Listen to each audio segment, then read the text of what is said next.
There's a story going around in podcasts, music, comment sections, YouTube channels, forums, you name it, and it sounds like someone finally is telling men the truth. But that story is quietly doing more damage to your loved life than any woman ever has. Music. Hear me, Jessica. Oh, here, welcome to the channel. The dating market is broken, so you're a man who seems to have everything locked down, but your dating life, honestly, it's not where you want it to be. The apps feel dead. The women you're actually interested in seem either taken or completely uninterested. And at some point, you start finding content that explains why online. Music and these explanations make sense. The dating market is broken. The whole thing is structurally stacked against you. And anyone who tells you otherwise is lying or naive. Here's the thing. Some of that actually is true. App dynamics are genuinely lopsided. Dating has gotten more complicated. I'm not going to sit here and pretend none of that is real, but hear me. Just because something is partially true doesn't mean it's the reason that your dating life looks the way it does. And the second you use a music big picture explanation for a personal result, you're giving up the one thing that could actually change things for you, your agency, music, your ability to do something about it. That's not a small thing.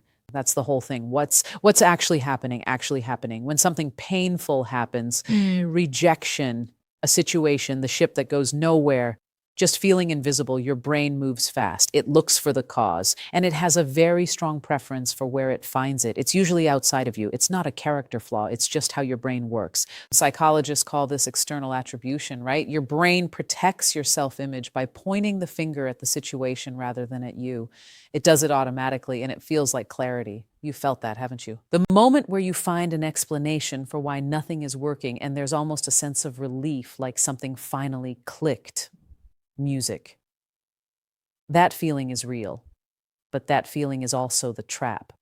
Because when a man decides, not always consciously, that the market is the reason he's struggling, he stops asking the question that would actually move his life forward. He stops asking, what is it about the way I show up, the way I behave once I'm actually close to someone that keeps producing the same result with different women, music in different situations? That question is hard. I get it. I'm not going to pretend that it's not. Really sitting with it means music, looking at things like, do you get anxious and start performing the moment you actually like someone? Does your confidence disappear the second a woman doesn't respond the way you hope she would? Do you find yourself pursuing someone intensely? And then the moment things get real, the moment there's actual closeness, you go cold and start convincing yourself that she's not right for you after all. None of that gets looked at when you have a comfortable external answer. The narrative doesn't just make you passive, it makes you comfortable with being passive. And comfort is the enemy of growth every single time. Where it's happening. Give where it's happening me a second to talk about this, because there's one, it's just not in the dating market. The real recession is in self-knowledge. Music. Most men walking around right now generally don't know why they behave the way they do once they're actually close to someone. They don't understand why they pursue hard and then go cold. They don't understand why their confidence evaporates the moment they really like someone. They don't know why their sense of self is propped up by whether a woman is interested in them and what happens to them internally when she isn't. And really, it's not an insult. It's a description of something that was never taught. You didn't create that gap, but you're the only one who can close it. Let me be specific, because I don't want to leave you with an idea. I want to leave you with something that you can actually use. Self-knowledge in dating looks like being able to honestly answer questions like these. When someone I'm interested in starts liking me back, do I feel interest drop? And do I know why? When I'm with someone I actually care about, am I being myself, or am I managing how they see me?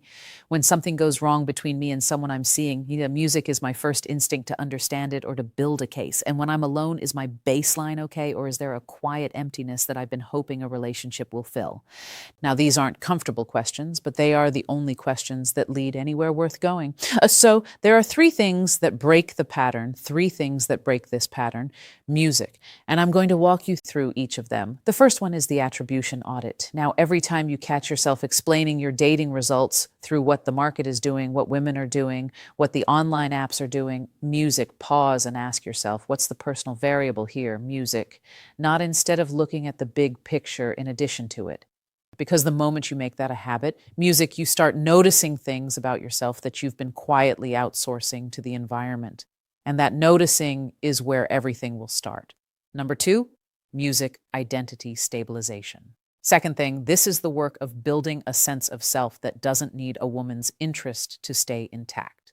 Music. And I know that sounds like advice you've heard before, so let me make it a bit more specific than it usually gets, okay?